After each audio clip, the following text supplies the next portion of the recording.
La creación de la nueva civilización, por Alvin y Heidi Toffler. 4. Nuestro modo de crear riqueza. En 1956, Nikita Khrushchev, entonces el hombre fuerte de la Unión Soviética, profirió su famosa fanfarronada: os enterraremos. Lo que pretendía decir era que en los años siguientes el comunismo aventajaría económicamente al capitalismo. Desde luego, la balandronada llevaba también consigo la amenaza de una derrota militar y resonó en todo el mundo. Sin embargo, eran pocos los que en aquella época llegaban siquiera a sospechar el modo en que una revolución en el sistema occidental de creación de riqueza transformaría el equilibrio militar mundial y la naturaleza de la propia guerra. Lo que Khrushchev, como la mayoría de los norteamericanos, ignoraba era que en 1956 el número de empleados administrativos y de servicios en Estados Unidos superó por primera vez al de obreros fabriles, primer indicio de que comenzaba a desaparecer la economía de chimeneas de la segunda ola y de que nacía una nueva economía de la tercera ola. Para entender las extraordinarias transformaciones que se han producido desde entonces y predecir los cambios aún más espectaculares que nos esperan, tenemos que examinar los rasgos principales de la nueva economía de la tercera ola. He aquí, aún a riesgo de leves repeticiones, las claves no solo de la rentabilidad empresarial y de la competitividad global, sino también de la economía política del siglo XXI. 1. Factores de producción. Mientras que la tierra, la mano de obra, las materias primas y el capital eran los principales factores de producción en la antigua economía de la segunda ola, el conocimiento, definido aquí en términos generales como datos, información, imágenes, símbolos, cultura, ideología y valores, es el recurso crucial de la economía de la tercera ola. Como ya hemos mencionado, con los datos, la información y/o los conocimientos adecuados, es posible reducir todas las demás aportaciones empleadas para la creación de riqueza, pero aún no se ha entendido plenamente el concepto del conocimiento como sustituto definitivo. A la mayoría de los economistas y contables convencionales todavía les cuesta trabajo admitir esta idea, porque es difícil de cuantificar. Lo que hace que la economía de la tercera ola sea verdaderamente revolucionaria es el hecho de que, en contraposición a los recursos finitos de la tierra, la mano de obra, las materias primas y quizá incluso el capital, el conocimiento es a todos los fines inagotable. A diferencia de un alto horno o de una cadena de montaje, el conocimiento puede ser empleado al mismo tiempo por dos empresas y serán capaces de utilizarlo para generar todavía más conocimiento. De esta manera, las teorías económicas de la segunda ola, basadas sobre insumos finitos y agotables, carecen de aplicación en las economías de la tercera ola. 2. Valores intangibles. En tanto que es posible medir el valor de una empresa de la segunda ola en términos de sus bienes concretos como edificios, máquinas, producción almacenada e inventario, el de las firmas prósperas de la tercera ola radica cada vez más en su capacidad de adquirir, generar, distribuir y aplicar estratégica y operativamente unos conocimientos. El valor real de empresas como Compaq o Kodak, Hitachi o Siemens depende más de las ideas, percepciones e información en las mentes de sus asalariados y en los bancos de datos y patentes controlados por estas compañías que en los camiones, cadenas de montaje y otros bienes físicos que posean. Así, el propio capital se halla ahora crecientemente basado sobre valores intangibles. 3. Desmasificación.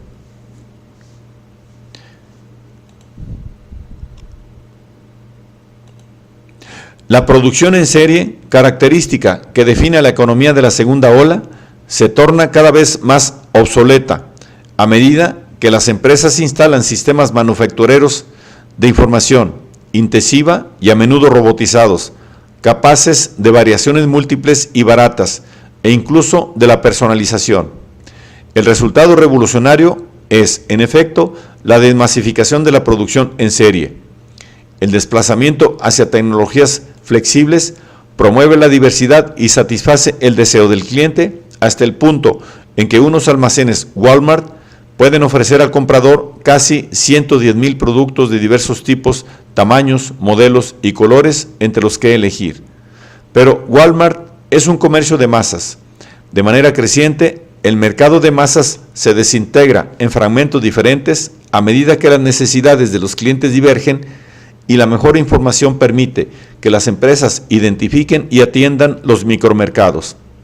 Comercios especializados, boutiques, grandes almacenes, sistemas de teletienda, de compras por ordenador, por correspondencia y otros recursos proporcionan una diversidad cada vez mayor de canales a través de los cuales los productores pueden distribuir sus mercancías a clientes de un mercado progresivamente más desmasificado.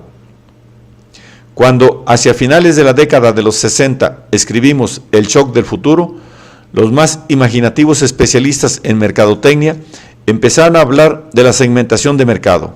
Ahora ya no se refieren a segmentos, sino a partículas, unidades familiares e incluso individuos aislados.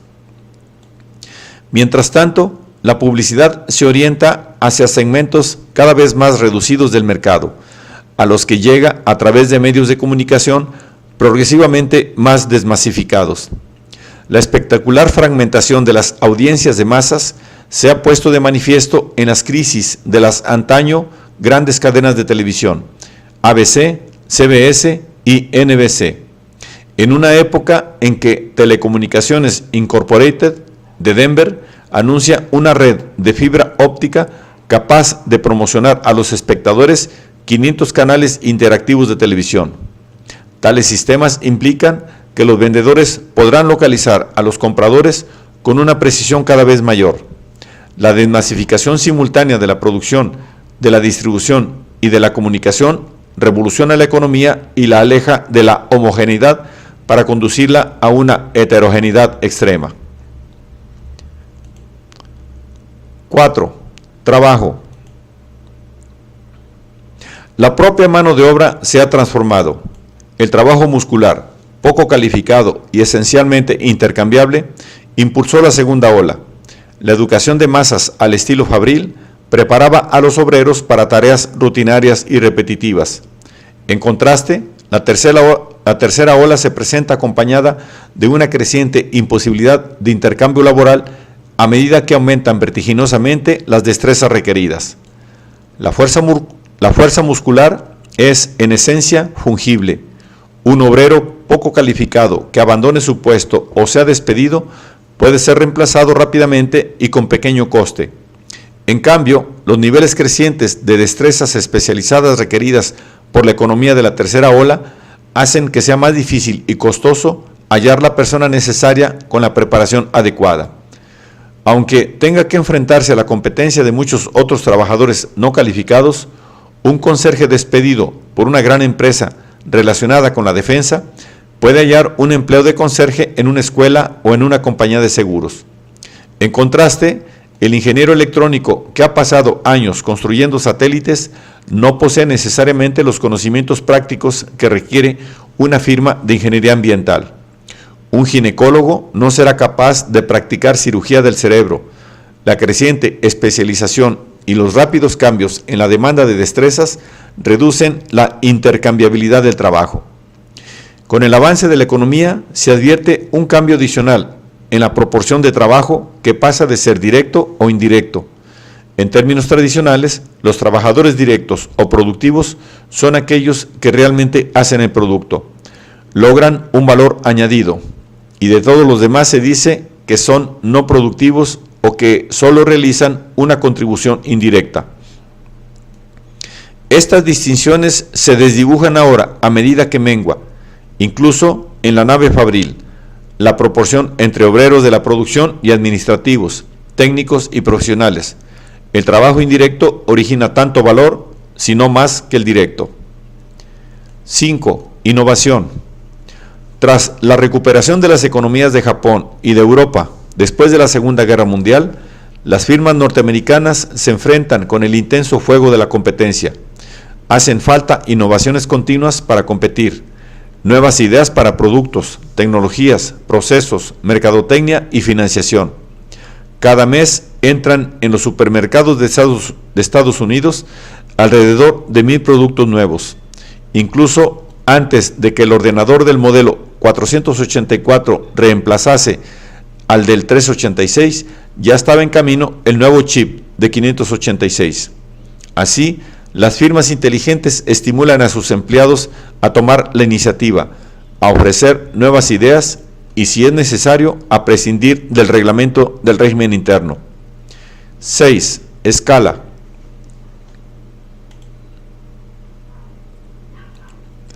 Las unidades laborales menguan, la escala de operaciones se miniaturiza, junto con numerosos productos.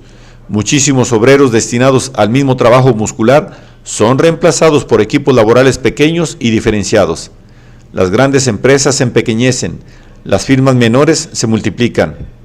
IBM, con 370,000 asalariados, se ve mortalmente aguijoneada por pequeños fabricantes de todo el mundo. Para sobrevivir, despide a muchos de sus empleados y se fragmenta en 13 unidades económicas, diferentes y más reducidas. Según el sistema de la tercera ola, a menudo pesa más el despilfarro de la complejidad que el ahorro de la escala. Cuanto más complicada sea una empresa, menos podrá predecir la mano izquierda, lo que hará a continuación la derecha. Las cosas caen por las grietas, proliferan los problemas que pueden superar cualquiera de los presuntos beneficios de la simple masificación. Cada vez más anticuada la vieja idea de que cuanto mayor, tanto mejor. 7. Organización. En la lucha por adaptarse a los rápidos cambios, las compañías se apresuran a desmantelar sus estructuras burocráticas de la segunda ola. Las empresas de la era industrial poseían organigramas típicamente similares, piramidales, monolíticos y burocráticos. Los mercados, las tecnologías y las necesidades del consumidor de hoy cambian a tal velocidad y ejercen tan diversas presiones sobre una firma que la uniformidad burocrática está condenada a muerte. En la actualidad se buscan formas completamente nuevas de organización.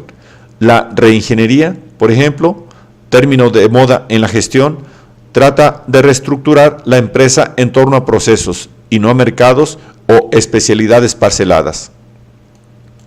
Estructuras relativamente uniformes dan paso a organizaciones matrices, equipos de proyectos específicos, centros de beneficios, así como a una creciente diversidad de alianzas estratégicas, joint ventures y consorcios, muchos de los cuales superan las fronteras nacionales. Como los mercados cambian constantemente, la posición es menos importante que la flexibilidad y la maniobra. 8. Integración de sistemas. La complejidad creciente de la economía exige una integración y una gestión más complicadas. Como casi típico, Nabisco, una empresa alimentaria, tiene que expedir 500 pedidos diarios de literalmente centenares de miles de productos diferentes que han de enviar 49 fábricas y 13 centros de producción, y al mismo tiempo tomar en consideración 30,000 acuerdos distintos de promoción de ventas con sus clientes. Gobernar tal complejidad exige nuevas formas de dirección y un grado extremadamente elevado de integración sistémica, lo cual, a su vez, requiere enviar a través de la organización volúmenes cada vez mayores de información. 9. Infraestructura. Para mantener integrado el conjunto, controlar todos los componentes y productos, sincronizar las entregas, lograr que ingenieros y especialistas de mercadotecnia se hallen informados de los planes de cada uno, alertar al personal de investigación y desarrollo acerca de las necesidades manufactureras y, sobre todo, proporcionar a la dirección una imagen coherente de lo que sucede. Se gastan miles de millones de dólares en redes electrónicas que unen ordenadores, bases de datos y otras tecnologías de la información. Esta vasta estructura electrónica de información frecuentemente basada en satélites, enlaza empresas enteras, vinculándolas a menudo también con ordenadores y redes de abastecedores y clientes. Otras redes unen redes. Para los próximos 25 años, Japón ha destinado 250.000 millones de dólares al desarrollo de redes mejores y más rápidas. La Casa Blanca promueve ahora su discutido plan de una superautopista de la información. Sea cual fuere nuestra opinión acerca de este plan o sobre la metáfora, hay algo claro. Las vías electrónicas constituyen la infraestructura esencial de la economía de la tercera ola. 10. Aceleración. Todos estos cambios aceleran más aún el ritmo de operaciones y transacciones. El ahorro de la velocidad sustituye al ahorro de la escala. La competencia es tan intensa y las velocidades exigidas tan altas que el antiguo proverbio "el tiempo es oro" se actualiza progresivamente en cada intervalo de tiempo, vale más que el que lo precedió. El tiempo se convierte en una variable crítica, como se refleja en las entregas al momento y en la presión por reducir las DIP o decisiones en proceso. La ingeniería lenta, en secuencias de etapa por etapa, es reemplazada por la ingeniería simultánea. Las empresas se entregan a una competencia basada en el tiempo. Wayne Peterson, alto ejecutivo de Merrill Lynch, expresa con estas palabras un nuevo apremio. El dinero se mueve a la velocidad de la luz. La información tiene que ir más deprisa. Esta aceleración aproxima cada vez más al tiempo real a las empresas de la tercera ola. Considerados en conjunto, estos 10 rasgos de la economía de la tercera ola contribuyen, entre muchos otros, al cambio monumental en el modo de crear riqueza. La conversión de Estados Unidos, Japón y Europa al nuevo sistema, si bien aún no concluida, representa la transformación singular más importante en la economía global desde la multiplicación de las fábricas por obra de la revolución industrial. Esta alteración histórica, que cobró velocidad entre el principio y la mitad de la década de los 70, estaba muy avanzada cuando se inició la de los 90. Por desgracia, buena parte del pensamiento económico norteamericano se quedó atrás.